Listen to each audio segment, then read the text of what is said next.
दोस्तों, मुंबई के आगे फीका पड़ा स्मृति मंधाना का जादू। चिन्ना स्वामी में ही मुंबई ने बेंगलुरु की टीम को बना दिया कब्रगाह की ऐसी पिटाई। ऐतिहासिक मुकाबला बन गया। बेंगलुरु की तबाही का मंजर तो आखिर कैसे मुंबई की कातिलाना गेंदबाजी के आगे सूखे पत्तों की तरह बिखर गया बेंगलुरु का बल्लेबाजी क्रम। आखिर कैसे एलिस पेरी की खतरनाक पारी पर भारी पड़ा खूंखार यास्तिका मैथ्यूज का बल्ला। कौन बना अंत में अपनी टीम की जीत का हीरो। कैसे मुंबई इंडियंस ने बेंगलुरु को किया घुटने टेकने पर मजबूर और किसने बनाए कितने रन। इस रोमांचक मुकाबले की पूरी हाईलाइट हम आपको दिखाएंगे, लेकिन उससे पहले आपको क्या लगता है एलिस पेरी, स्मृति मंधाना और हरमनप्रीत में कौन सबसे खतरनाक खिलाड़ी है? अपनी राय में नीचे कमेंट करके जरूर बताइए। दोस्तों, वुमेन आईपीएल के सबसे मोस्ट अवेटिंग मैच के शुरू होने के कुछ ऐसा हुआ जिसे कोई भी बेंगलुरु फैन अपने जीवन में कभी भूल नहीं पाएगा। इस सीजन में पहली बार मुंबई इंडियंस के सामने खड़ी हुई थी सबकी चहेती स्मृति मंधाना की बेंगलुरु की क्रिकेट टीम। इस जबरदस्त घमासान के लिए पूरा क्रिकेट जगत बेहद बेकरार नजर आ रहा था। हालांकि शुरुआत में ही मुंबई की कप्तान हरमनप्रीत कौर टॉस के लिए नहीं उतरी, बल्कि सीवर ब्रंट टॉस के लिए आई और सिक्का भी उनके पक्ष में रहा। उन्होंने टॉस जीतकर पहले बेंगलुरु को बल्लेबाजी करने का न्योता दिया। बेंगलुरु का क्रिकेट स्टेडियम में सुनकर खुशी से झूम उठा। सभी ने सोचा कि बेंगलुरु की क्रिकेट टीम में बहुत बड़ा स्कोर बनाएगी। स्मृति मंधाना के साथ सुप्री डिवाइन की तूफानी जोड़ी पिछले मैच की कहानी दोहराने के लिए उतर चुकी थी और इन दोनों ने आते ही जबरदस्त शुरुआत करनी चाहिए। दूसरे ओवर में स्मृति मंधाना ने शानदार कवर ड्राइव से चौका बटोरकर अपने तेवर मुंबई को दिखाए। ऐसा लगा कि स्मृति का बल्ला एक बार फिर जमकर बोलेगा, लेकिन दोस्तों गरीबी में आटा गिला। तीसरा ओवर लेकर आई ईसी वोंग ने तीसरी गेंद पर स्मृति मंधाना को फंसा लिया और कप्तान सीवर ब्रंट ने स्मृति मंधाना का आसान सा कैच लपका, जिसकी वजह से उन्हें आउट होकर पवेलियन लौटना पड़ा। इसके बाद पूरे स्टेडियम में मायूसी छा गई। आखिर वो भी क्यों ना, स्मृति 11 गेंद पर एक चौके की मदद से केवल 9 रन बनाकर पवेलियन लौट गई और बेंगलुरु को पहला झटका लगा। हालांकि उनके आउट होने के बाद बल्लेबाजी करने उतरी मेघना ने आते ही पहली गेंद पर शानदार चौका लगाकर अपनी पारी की शुरुआत की। लेकिन दोस्तों फिर कुछ ऐसा हुआ जिसने बेंगलुरु की टीम को इस मुकाबले से लगभग बाहरी कर दिया। जी हाँ, मेघना भी ज्यादा देर तक मैदान में टिक नहीं पाई। कप्तान सीवर ब्रंट ने गेंदबाजी में आते ही मेघना का शिकार किया और बेंगलुरु को दूसरा झटका भी दे दिया, जहां मेघना केवल 11 रन बनाकर आउट हो गई और 5 ओवर में ही बेंगलुरु ने 31 रन बनाकर अपने 2 बल्लेबाज खो दिए। अब अपनी टीम को संभालने की जिम्मेदारी सोफी डिवाइन के साथ एलिस पेरी पर भी आ चुकी थी। लेकिन दोस्तों मुंबई के तूफान के आगे इनकी जोड़ी भी ज्यादा देर तक नहीं टिक पाई। पावर प्ले का आखिरी ओवर लेकर आई इसाक ने डिवाइन को एलबीडब्ल्यू कर पवेलियन बेंगलुरु की कमर तोड़कर रख दी। हालांकि इस पर भी डिवाइन ने रिव्यू भी लिया, लेकिन उसका भी कोई फायदा नहीं हुआ। न केवल बेंगलुरु का तीसरा विकेट गिरा, बल्कि उनके हाथों से ऐसा रिव्यू भी चला गया, यानी कि पूरी तरीके से मुंबई ने अभी इस मैच से शिकंजा कस लिया। 6 ओवर के पावर प्ले में बेंगलुरु ने 34 रन बनाए और उनके टॉप 3 बल्लेबाज पवेलियन की शोभा बढ़ाने लौट चुके थे। बेंगलुरु को अपनी पारी को संभालने की जरूरत थी। एलिस पेरी का साथ निभाना ऋचा घोष मैदान में थी। लेकिन दोस्तों मुंबई की क्रिकेट टीम तो इतिहास लिखने आई थी। पूजा वस्त्रकार ने ऋचा घोष को चलता कर बेंगलुरु की हार की कहानी अभी से लिख दी और केवल 42 रनों के स्कोर पर थे। उनके 4 बल्लेबाज पवेलियन लौट चुके थे। हर तरफ मुंबई का गुणगान हो रहा था। आखिर हो भी क्यों ना, अभी से मुंबई इंडियंस इस मुकाबले में लगभग विजेता मानी जा चुकी थी। एलिस पेरी एक तरफ खड़े खड़े अपनी टीम की बर्बादी देख रहे थे और उनका साथ निभाने के लिए सोफी मोलिनेक्स आ चुकी थी। बेंगलुरु की वापसी की उम्मीद इन्हीं दोनों पर थी और दोनों ने संभल कर अपनी टीम को आगे बढ़ाना शुरू कर दिया। 10 ओवर में बेंगलुरु की टीम 55 रनों तक पहुंच चुकी थी, लेकिन सोफी भी केवल 12 रन बनाकर चलती बनी। हालांकि बेंगलुरु के लिए एलिस पेरी तैयार नहीं थी। उनका बखूबी साथ जॉर्जिया वेरहम ने निभाया। दोनों खिलाड़ियों ने संभल कर अपनी टीम को आगे बढ़ाना शुरू किया और 15 ओवर में मिलकर दोनों ने बेंगलुरु को 100 रनों के पार पहुंचा दिया। बेंगलुरु ने वापसी का रास्ता ढूंढ लिया। हालांकि जॉर्जिया 19 गेंद पर 27 रन बनाकर चलती बनी, लेकिन पेरी को रुकना नहीं आता था। वह अंत तक चट्टान की तरह डटी रही और 38 गेंद पर 5 चौकों की बदौलत 44 रन बनाए और 20 ओवर में अपनी टीम को 131 रनों के फाइटिंग टोटल तक पहुंचा दिया। अब मुंबई को कम स्कोर पर रोकने की जिम्मेदारी बेंगलुरु के गेंदबाजों पर आ पड़ी थी। दूसरी तरफ मुंबई को जीत की दहलीज पर ले जाने के लिए यास्तिका भाटिया के साथ एलिस मैथ्यूज की तूफानी जोड़ी मैदान में कदम रख चुकी थी।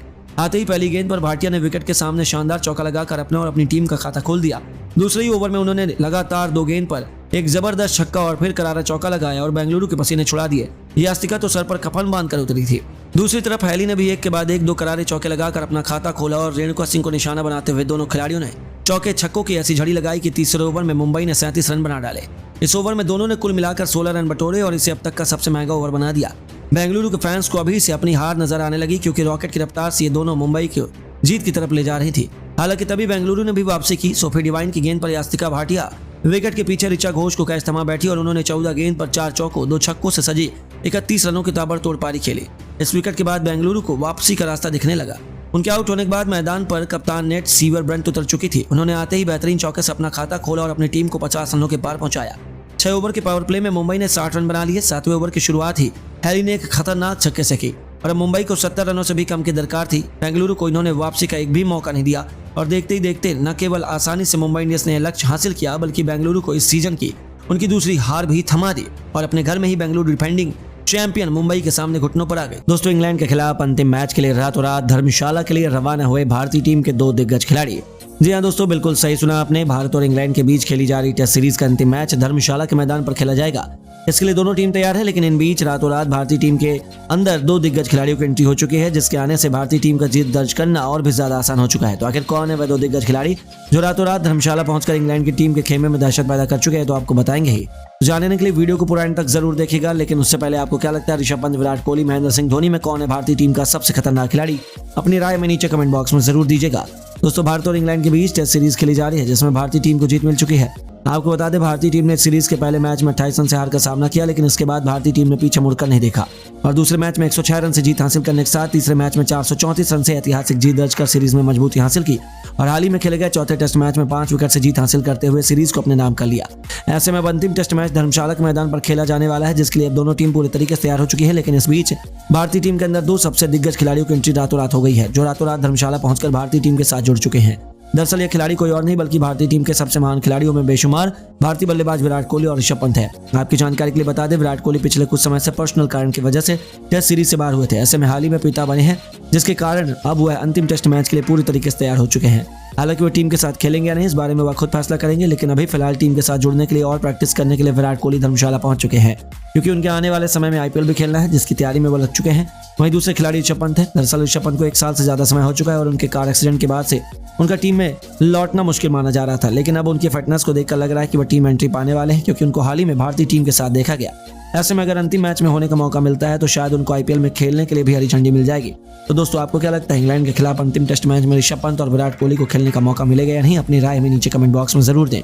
तो वहीं दूसरे सत्र का खेल जब प्रारंभ हुआ तो दोनों बल्लेबाज और भी ज्यादा तेजी से बल्लेबाजी करते हुए दिखाई दिए, जहां पर शुभमन गिल ने अपना अर्धशतक पूरा किया। इस दौरान 37 ओवर में शुभमन गिल ने लगातार 2 चौके लगाते हुए अपना अर्धशतक पूरा कर लिया। तो वहीं 40 ओवर में यशस्वी जायसवाल ने लगातार 2 गेंद पर 2 बड़े छक्के लगाते हुए अपना शतक पूरा कर लिया और बता दिया कि वो इसी तरीके से आगे विरोधी टीम को परेशान करने के लिए मैदान पर तैयार हैं। लेकिन इस बीच 42 ओवर में ऑली रॉबिन्सन ने यशस्वी जायसवाल को बाहर जाती हुई गेंद पर विकेट कीपर के हाथों कैच आउट कराया। इस दौरान यशस्वी जायसवाल 8 चौके और 4 छक्के की मदद से 106 रन बनाने के बाद कैच आउट कराया, जिसके बाद अब बल्लेबाजी करने के लिए रजत पाटीदार मैदान पर आए, लेकिन रजत पाटीदार भी कुछ खास कमाल नहीं कर पाए और अब 45 ओवर के अंदर मात्र 2 रन बनाने के बाद गेंदबाज रेहान अहमद के सामने एलबीडब्ल्यू आउट होते हुए अपना विकेट दे गए। इसके बाद अब बल्लेबाजी करने के लिए सरफराज खान मैदान पर आए, जिन्होंने शुभमन गिल के साथ मैदान पर तहलका मचा दिया था। इस बीच शुभमन गिल ने बेहतरीन बल्लेबाजी करते हुए 57 ओवर के अंदर अपना शतक पूरा कर लिया। तो दूसरी तरफ से सरफराज खान भी तूफानी बल्लेबाजी कर रहे थे और इसी के साथ दूसरे सत्र का भी समापन हो गया, जहां पर 126 रन 2 विकेट के नुकसान पर भारत ने बना दिए और दूसरे सत्र के समापन तक भारतीय टीम ने 240 रन 3 विकेट के नुकसान पर बना दिए। ऐसे में जब अंतिम सत्र का खेल प्रारंभ हुआ तो अब सरफराज खान ने शुभमन गिल के साथ मिलकर तहलका मचाया, लेकिन शुभमन गिल 65 ओवर के अंदर गेंदबाज जेम्स एंडरसन के बाहर जाती हुई गेंद पर स्लिप में जो रूट के हाथों कैच आउट कराया और अब शुभमन गिल 11 चौके की मदद से 103 रन बनाकर पवेलियन को लौट गए। अब बल्लेबाजी करने के लिए ध्रुव जुरैल मैदान पर आए, जिन्होंने सरफराज खान के साथ मिलकर मैदान पर कोहराम मचाया। इस बीच दोनों बल्लेबाजों ने मिलकर महत्वपूर्ण साझेदारी की, लेकिन यह साझेदारी ज्यादा देर तक नहीं चली, जहां पर सरफराज खान ने 72 ओवर के अंदर चौका लगाकर अपना अर्धशतक पूरा किया। तो दूसरी तरफ से ध्रुव जुरैल भी बेहतर बल्लेबाजी करते हुए दिखाई दिए, लेकिन इस बीच 78 ओवर के अंदर ध्रुव जुरैल को टॉम हार्टली के सामने एलबीडब्ल्यू आउट कराया। इस बीच ध्रुव जुरैल ने 3 चौके और 2 छक्के की मदद से 32 रन बनाने के बाद पवेलियन को लौट गए। इसके बाद अब बल्लेबाजी करने के लिए रविंद्र जडेजा मैदान पर आए, जिन्होंने सरफराज खान के साथ मिलकर टीम को संभालने का प्रयास किया, लेकिन इस बीच सरफराज खान ने बेहतरीन बल्लेबाजी करते हुए 86 ओवर के अंदर लगातार 2 छक्के लगाते हुए अपना शतक पूरा कर लिया। लेकिन इस बीच 88 ओवर में सरफराज खान भी शतक लगाने के बाद गेंदबाज शोएब बशीर के सामने क्लीन बोल्ड होकर पवेलियन को लौट गए। इस दौरान सरफराज खान 6 खूबसूरत चौके और 6 गगनचुंबी छक्के की मदद से 102 रन बनाकर पवेलियन को लौट गए।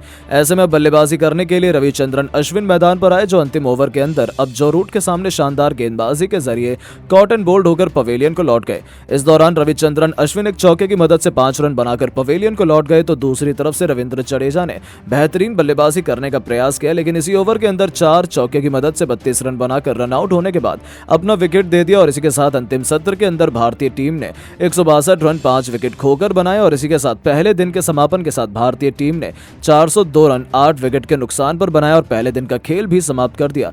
तो दोस्तों आपको क्या लगता है, इंग्लैंड के खिलाफ अंतिम टेस्ट मैच में भारतीय टीम को जीत मिल पाएगी या नहीं? अपनी राय नीचे कमेंट बॉक्स में जरूर दें। दोस्तों जैसा कि आपको पता है, भारत और इंग्लैंड के बीच टेस्ट सीरीज खेली जा रही है, जहां पर 4 मैच खेले जा चुके हैं। इस दौरान पहले टेस्ट मैच के अंदर भारतीय टीम को 28 रन से हार का सामना करना पड़ा, तो वहीं दूसरे मैच के अंदर भारतीय टीम ने 106 रन से जीत हासिल की और तीसरे मैच में भारतीय टीम ने 434 रन से जीत हासिल करते हुए इंग्लैंड की टीम को दबाव में डाला। और हाल ही में चौथे टेस्ट मैच के अंदर भारतीय टीम ने 5 विकेट से जीत दर्ज करते हुए सीरीज को जीत लिया।